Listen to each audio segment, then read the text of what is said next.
What programs are you excited to introduce that the existing Hanley couldn't offer?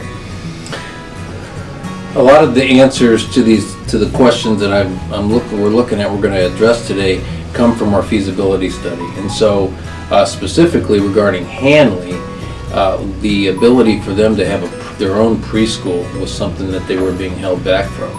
The size of that school didn't allow for them to host their own preschool. And in fact, a number of the students went to go to the high school preschool program to participate in that program. The new Hanley will be large enough to put the preschool program at the high school over at the Hanley building. So that's going to be exciting.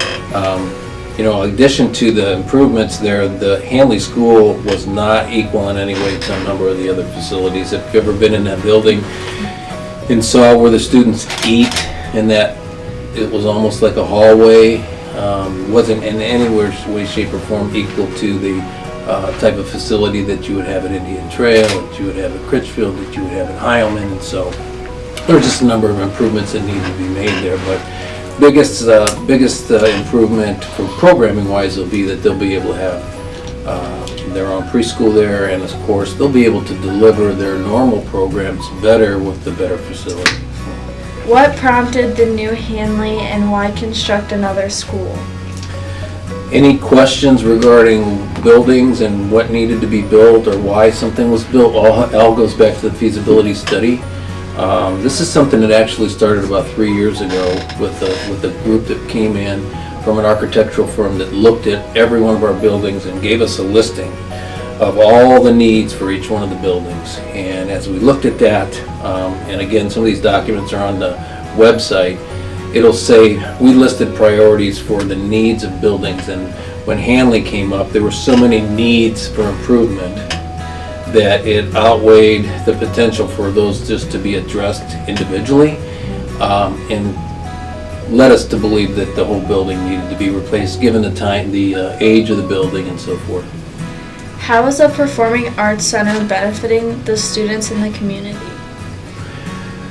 Okay, so with the Performing Arts Center, the programming is something that led us to wanting to do a couple things. Number one, our fine arts was a focus area for us during the feasibility study. We knew that it's an interest of the community, and we wanted to reflect that in not only our programs, but also in our facilities. We build new athletic facilities, we improve athletic fields. No one really asks the question why you would do that. In this particular case, what we really wanted to do was to build a facility that will allow us to increase our programming and opportunity for other students to get involved. And then as well, of course, have a facility for not only our own purposes, but for the public to share.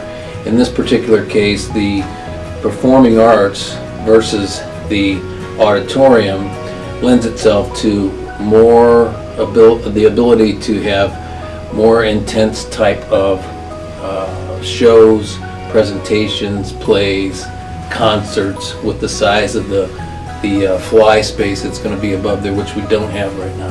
What are the student and family benefits to the new, like adding 5th grade to the configuration? That's a benefit.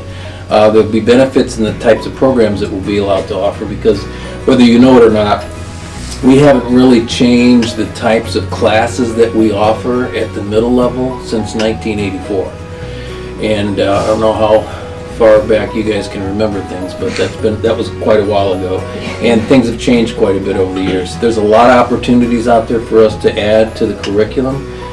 There's also the change was necessary because we knew that we have to do more with students in the area of college and career readiness. We already knew we wanted to do more with the fine arts. We already knew we wanted to be very specific about our high ability programming and what we were doing there. So all of it kind of added up to us being able to guarantee that with all the students in one place. It also is a benefit in some ways because the students are familiar with that campus. The parents will be the same place for 4 years, although different doors, possibly still the same routes. The thought of having to redistrict is out of the question, so no longer will we be worried about closing the school or changing the borders because of the number of students that are getting too high in some areas. So that's good for us for planning purposes.